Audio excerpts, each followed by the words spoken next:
Everyone, welcome once again to T point academy. मैं शुभम पांडे और फिर से आपके सामने class 10th history chapter 2 nationalism in India की आज स्टार्टिंग करने वाले हैं।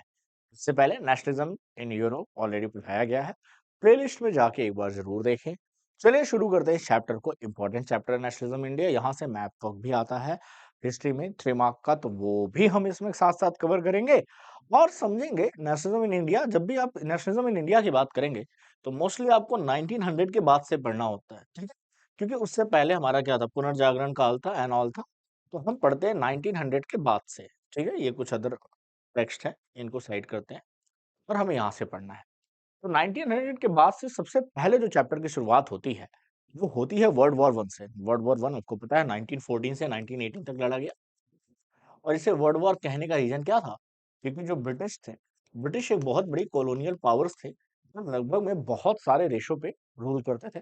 प्लस फ्रांस लड़ा था, स्पेन लड़ा था, इटली लड़े थे, पोर्टुगीज थे, डच, स्पेनिश, ये सारे के सारे यूरोपियन कॉलोनियल पावर थी। कॉलोनियल पावर होने की वजह से इन्होंने वर्ल्ड के सभी कॉन्टिनेंट में अच्छे खासे देशों पे कब्जा किया था। तो जब ये लड़े, इसका मतलब क्लियर, और इसी कॉलोनियल पावर की बहस में, जद्दोजहद में बढ़ाने के लिए ये वॉर्स हुए। जब आपने पढ़ा था नेशनलिज्म के लास्ट टॉपिक में कि नेशनलिस्ट फीलिंग को भूल के लोग इंपीरियल फीलिंग पे आ गए। इंपीरियलिज्म, जिसे हम साम्राज्यवाद कहते हैं, कि अपने देश तो देश दूसरे देशों को अटैक करके, इंटरफेयर करके उनको अपने आप में मिलाना साम्राज्यवाद की निशानी मानी जाती है। और उसी साम्राज्यवाद का ये जरिया था वर्ल्ड वॉर वन। और फिर वर्ल्ड वॉर वन का रिजल्ट था world war two. So the first world war, Khilafat and non cooperation movement, ये एक दूसरे से लिंक कैसे हैं इसको ध्यान से समझते हैं। आपको पता है कि एक टाइम था, there was a 14th century में सबसे बड़ा एम्पायर था ऑटमन एम्पायर, जो कि वर्ल्ड का सबसे बड़ा एम्पायर रहा है, अपने टाइम में सबसे बड़ा मुस्लिम एम्पायर रहा है। बाद में आपने ग्रीक वॉर ऑफ रिवॉल्यूशन पढ़ा है, जिसमें देखा कि ऑटमन एम्पायर का हिस्सा होने के कारण वो, और ग्रीस क्योंकि क्रिश्चियनिटी को रिप्रेजेंट करता है, उसे इंडिपेंडेंस दिलाई जाती है 1932 में। खैर चलिए, कोई बात नहीं। The first war, world war 1914 में स्टार्ट हुआ और इससे इकोनॉमिकल एंड पॉलिटिकल सिचुएशन पूरे वर्ल्ड में बदल गई। India was under the British at that period of time. तो जब ब्रिटिश टर्की को हराते हैं, जो आज में मॉडर्न टर्की है, टर्की को हराते हैं, तो टर्की का जो सल्तन होता है उसे खलीफा कहा जाता है। एंड द खलीफा इज द धर्मगुरु of all the Muslim community. अब इसकी पोस्ट को हटा देते हैं और थोड़ा ह्यूमिलिएट कर देते हैं ये। इससे वर्ल्ड में जितने भी मुस्लिम्स होते हैं वो बड़े नाराज होते हैं, और उसी का एक आउटपुट होता है अली ब्रदर से स्टार्ट होता है इंडिया में खिलाफत मूवमेंट, ठीक है। India faced various problem during the world war period. तो खिलाफत मूवमेंट उसका रिजल्ट है। वर्ल्ड वॉर है, ब्रिटिश रूल कर रहा है, तो बहुत सारा टैक्स इंक्लूड किया उन्होंने इंडियंस पे। यहाँ से जबरदस्ती गांव से रिक्रूटमेंट की सेना में, और वो बच्चे गए, कई सारे वापस ही नहीं आए। इन सारी चीजों से भी बहुत ज्यादा उनको विरोध झेलना पड़ा। तो जब भी वॉर होती है तो नई इकोनॉमिक सिचुएशन तो और पॉलिटिकल सिचुएशन रेडी होती है, ठीक। Political economy and interdisciplinary branch of social science that focus on inter relationship between political and economic system, कि पॉलिटिक्स से इकोनॉमी या इकोनॉमिक्स से पॉलिटिक्स कैसे रिलेटेड है, उस ब्रांच के बारे में पॉलिटिकल इकोनॉमी बात करती है। देखिए भाई, वॉर हुआ है तो डिफेंस का खर्चा बढ़ेगा। सरकार खर्चे बढ़ाने के लिए क्या करती है, टैक्स बढ़ाती है। कस्टम ड्यूटी लगाई, बढ़ा दी, किसी सामान के आने या ले जाने पे उस पर टैक्स बढ़ा दिया, चीजें महंगी हो गई। इसके साथ साथ अंग्रेजों ने एक नई चीज निकाली जिसे बोला इनकम टैक्स। नए टाइप का टैक्स लाया कि आपकी इनकम पे टैक्स लगेगा। आज भी वही टैक्स रिजीम हम फॉलो करते हैं, और सरकार कहती है कि हम ब्रिटिशर्स के एरा से बाहर आना चाहते हैं। मैं तो कहता हूँ फिर इनकम टैक्स की जगह कुछ और लाइए, जीएसटी तो आप ले ही रहे हैं। Force recruitment in the army, मतलब आर्मी में लोगों को जबरदस्ती रिक्रूट किया गया बिना मर्जी के। वॉर के टाइम में ऐसा होता है। अब क्योंकि ये कस्टम ड्यूटी, इनकम टैक्स सब बढ़ गए, तो और गुड्स की शॉर्टेज होनी ही होनी है। तो क्या होगा, उनके दाम 1913 से 18 के बीच में बहुत ज्यादा बढ़े। और इसी बढ़ते रेट में अगर क्रॉप फेल हो जाए, 1919 से 21 के बीच में कई बार इंडिया में क्रॉप का प्रोडक्शन उतना अच्छा नहीं हुआ। बढ़े हुए दाम, शॉर्टेज ऑफ फूड, बढ़ा हुआ इनकम टैक्स, लेबर फोर्स की कमी क्योंकि रिक्रूटमेंट सेना में चल रही है, क्या होगा, फूड का शॉर्टेज होगा। जब भी फूड का शॉर्टेज होता है, लोग स्टार्वेशन की कंडीशन में आते हैं। उस समय जन्म लेती हैं कई तरह की बीमारियां, ठीक है, प्रॉपर सैनिटेशन ना होने से। फेमाइन एंड एपेडमिक्स, 12 से इन्फ्लुएंजा जैसी बीमारी आई, और 12 से 13 मिलियन पीपल सफर करते हैं। मारे गए या नहीं, बट सफर किए काफी ज्यादा। इन सच अ क्रिटिकल सिचुएशन नए लीडर की जरूरत थी और नया मोड ऑफ स्ट्रगल चाहिए था हमें। हमें एक नया लीडर चाहिए था जिसकी सोच अलग हो, जिसका स्ट्रगल करने का तरीका अलग हो। पुराने तरीकों से कोई काम चल नहीं रहा था। और क्योंकि 1914 वर्ल्ड वॉर है और 1915 में हमारे यहाँ एक हीरो की एंट्री होती है जिसे हम नेशनल फादर ऑफ इंडिया कहते हैं, श्री महात्मा गांधी जी। महात्मा गांधी जी की एंट्री होती है, अफ्रीका से आए थे। अफ्रीका में उन्होंने ऑलरेडी आपने बचपन में ही पढ़ा होगा कि वहां सबसे पहले सत्याग्रह लॉन्च किया था, which was a totally new method to resist. तो Mahatma Gandhi return in India in January 1915 from South Africa, advocated noble method of mass agitation called Satyagraha. इन्होंने सत्याग्रह नाम का एक कंसेप्ट दिया कि मास मूवमेंट होता है, लाखों लोग सम्मिलित हो सकते हैं, कोई वायलेंस नहीं होगा और अपनी बात आप सामने वाली सरकार से मनवा सकते हैं। मेथड इम्पैक्टफुल था। क्यों? क्योंकि जब वायलेंस करते हैं तो सरकार को मौका मिल जाता है आपको पीटने का और चीजों को एक्शन लेने का, और वो लॉ का ब्रेकअप लगा के बहुत सारे काम कर देते हैं। लेकिन अगर आप परसिस्टेंस वे में कंटिन्यू आप स्ट्रगल करते हैं, स्ट्राइक करते हैं, तो वो अलग चीज है। जैसे ये पब्लिक बैठी है, अब ये ऑफिसर जो भी होगा वो आएगा, आपकी बात सुनेगा, सामने वाले के सामने रखेगा, सामने वाले को रियलाइज करवाइए कि सच यही है, और आप फोर्सफुली एक्सेप्ट मत कीजिए, बट रियलिटी से महसूस कीजिए ये सच है, और फिर उस पर एक्शन लीजिए। सत्याग्रह emphasize the power of truth and need to search for the truth।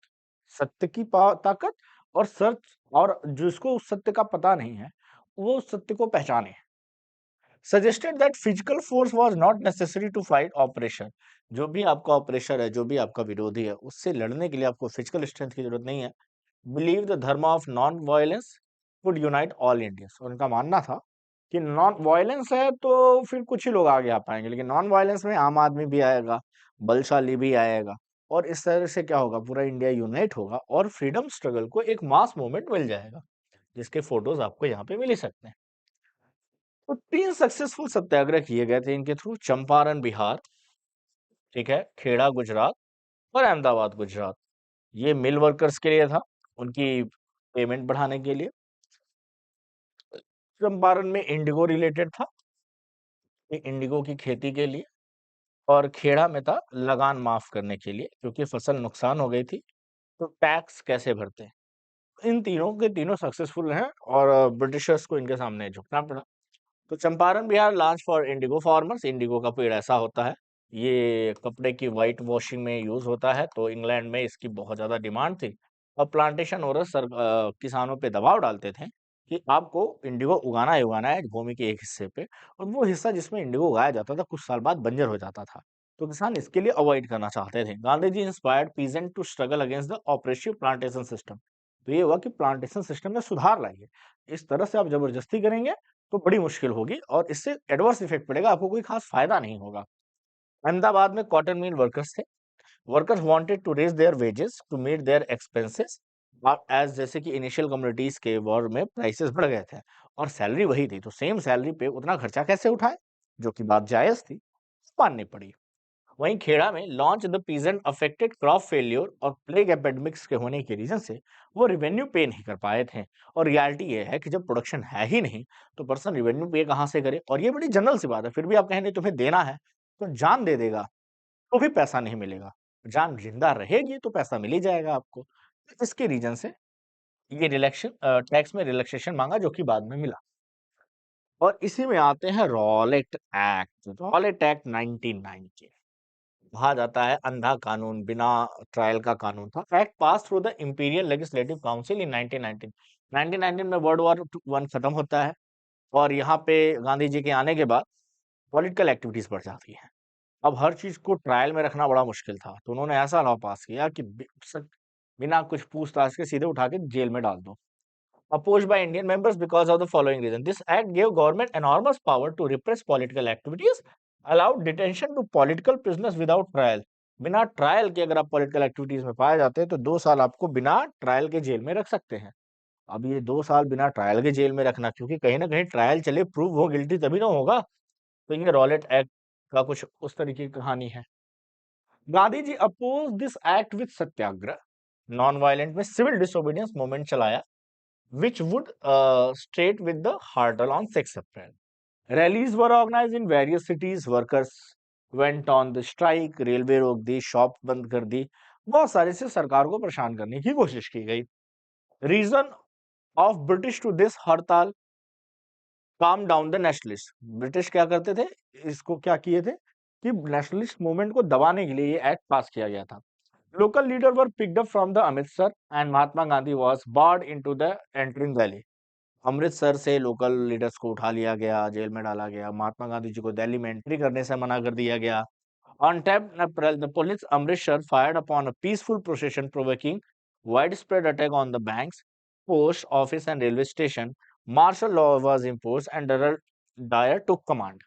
Martial law एक ऐसा लॉ होता है जिसके आर्मी का, जिसके लगने के बाद आपको पब्लिक मीटिंग्स अलाउड नहीं होती हैं। वहां की अमृतसर के जलियांवाला बाग कांड में मार्शल लॉ का वायलेशन था, लेकिन आम जनता को नहीं पता था। किसी भी तरह की गैदरिंग अलाउ नहीं होती है, रियलिटी ये है।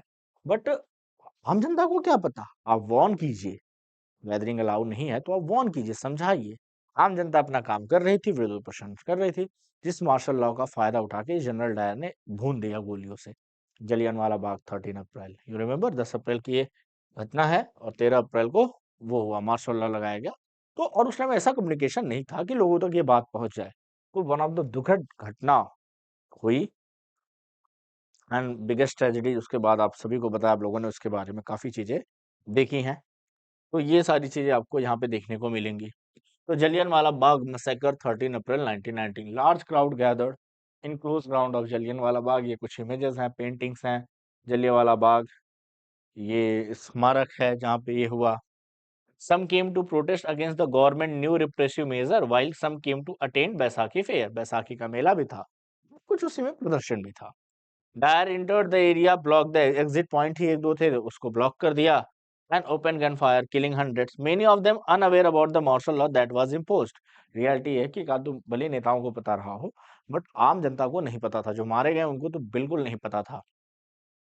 तो ये कहानी थी जलियांवाला बाग की।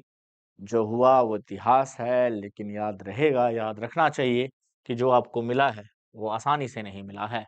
जलियांवाला बाग मैसेकर 13 अप्रैल, ये वो शैतान जिसकी तस्वीर आप देख रहे हैं। Dyer said his object was to produce a moral effect to create in the minds of Satyagrahi a feeling of terror and away.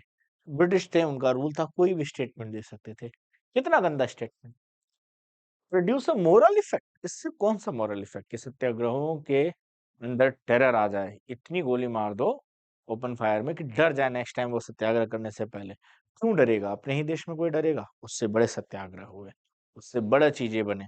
एक नॉन वायलेंस, अगर वो वायलेंट होते हैं तो समझ में आता है। नॉन वायलेंट पे आप कौन सा टेरर फील करना चाहते हो? आम जनता का तो इतना पॉलिटिकल राइट्स बनता ही है, उस टाइप तक इतनी पॉलिटिकल अवेयरनेस थी, लेकिन कहा जाता है ना कि ये, और इसके लिए कई लोगों ने फिर कई सारे वायलेंट स्टेप्स भी लिए।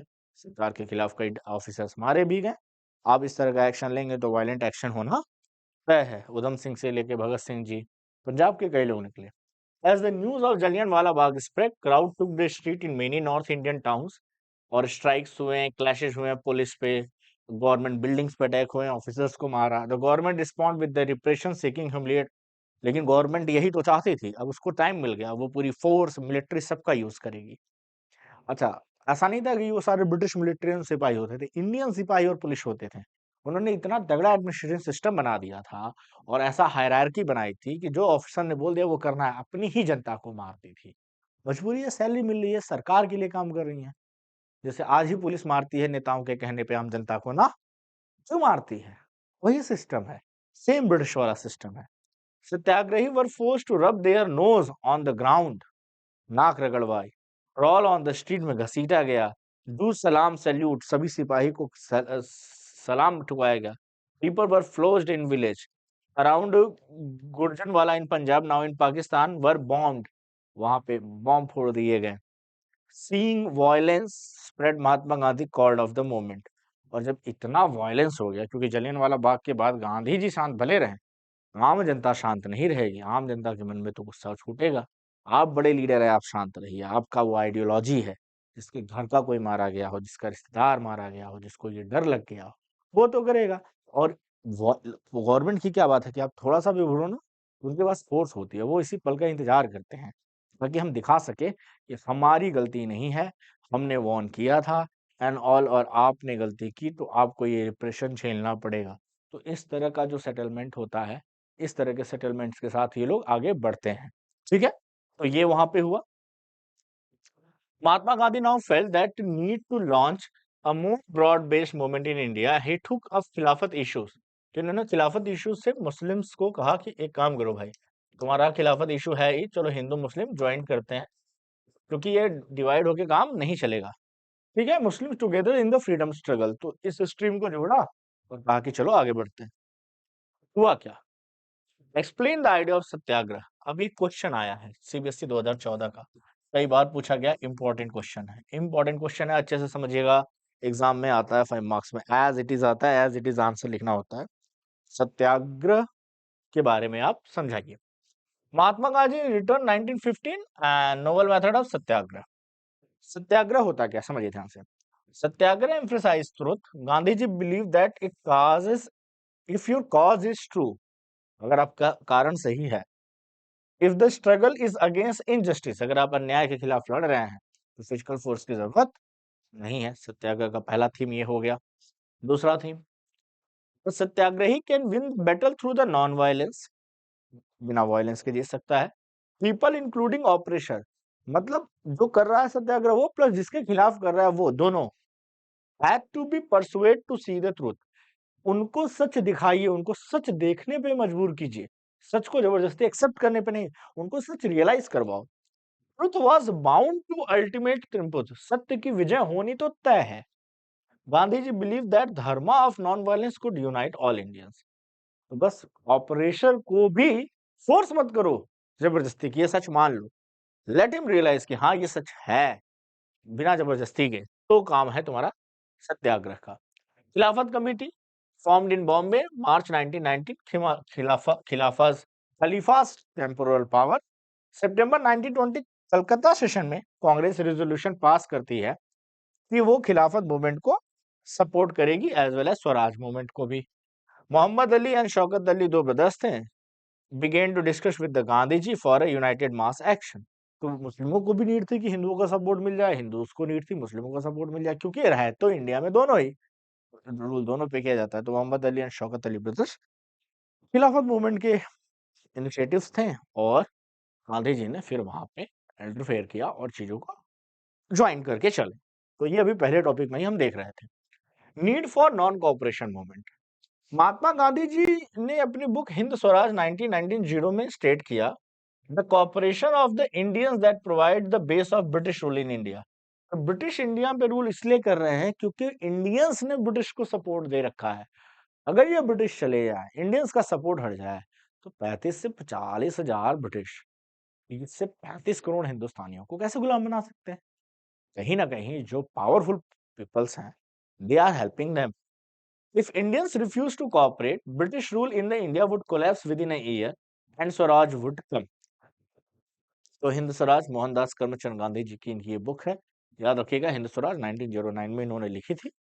लेकिन वही हाल है, देखो यार, जो हाई पावर्स के, हाई सोसाइटी में लोग होते हैं, ज्यादा पैसे वाले, इनको अपने फायदे से मतलब है, बात खत्म। British know it very well. They keep the higher society keep pleasing kid, supplying, उनको इंग्लैंड भेजना, यूरोप भेजना, हाई फैसिलिटीज देना, उनको अलग अलग उपाधियां देना, उनको आम जनता को कीड़े मकोड़े लगते हैं, उनको उससे कोई लेना देना नहीं। तो सफर आम जनता कर रही थी, हाई मिडिल क्लास नहीं करता था। वो बिजनेस क्लास, वो सब अपना काम, जो बिजनेस फैमिली थी तब भी इन्फ्लुएंशियल थी, आज भी है। वर्ल्ड वॉर 1 वर्ल्ड वॉर 2 में ब्रिटिशर्स को अच्छी खासी मदद की उन्होंने, रेलवे ट्रैक से लेके, मशीनरी प्रोवाइड करने से लेके। आम जनता जो टैक्स भर रही थी वो सफर कर रही थी। वो तो जब देश आजाद होने की बात आई तो ये लोग फिर उसमें भी मिल गए।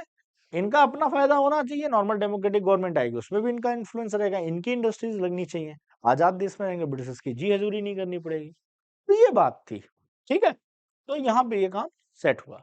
Gandhi ji proposed that movement should be unfold stage. They began with, okay, boycott the civil services, army, police, courts, legislative assembly, foreign goods, सबको बाइकआउट करो। ठीक है, गवर्नमेंट ने जितने टाइटल्स अवार्ड में दिए हैं उन सबको रिटर्न कर दो। Then in case of government use repression, a full civil disobedient command launch. भले ही गवर्नमेंट रिप्रेशन करे लेकिन हम अपना मूवमेंट नहीं रोकेंगे, डिसोबीडियंट हम उनको नहीं मानेंगे। दो the summer of 1920 Mahatma Gandhi and Shaukat Ali rocks extreme, ठीक है, मूवमेंट पॉपुलर सपोर्ट पाने की पूरी कोशिश की और मिला भी, लेकिन 1922 तक जाते जाते क्या हुआ, जलियांवाला बाग कांड हो गया। क्या हो गया? Congress was reluctant to boycott the council of election schedule, लेकिन कांग्रेस कह रही थी कि 1920 के जो काउंसिल इलेक्शन थे उसमें वो भाग लेके अपनी पॉलिटिकल पावर बढ़ाना चाहती थी, तो कांग्रेस के मेंबर्स ने इसमें उतना सपोर्ट नहीं किया। It feared movement might lead to the popular violence, ये भी डर था कि कहीं इतना बड़ा मूवमेंट फिर से वायलेंस में ना बदल जाए। Finally Congress session at Nagpur in December 1920, a compromise was worked out, non cooperation programme was adopted. लेकिन 1920 में नागपुर सेशन में इस पे डिस्कशन किया गया और ये क्लियर किया गया कि हम नॉन कोऑपरेशन मूवमेंट को चलाएंगे।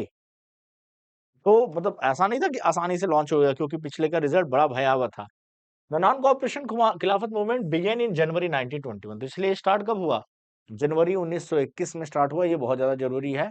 वेरियस सोशल ग्रुप पार्टिसिपेट करते हैं इस मूवमेंट में and each with its own specific, लेकिन जो भी ग्रुप्स इसमें पार्टिसिपेट करते हैं सबका मोटो अलग था, सब अपने फायदे के लिए आ रहे थे, ऐसा नहीं था कि किसी सिंगल मोटो को फॉलो कर रहे थे, ठीक है।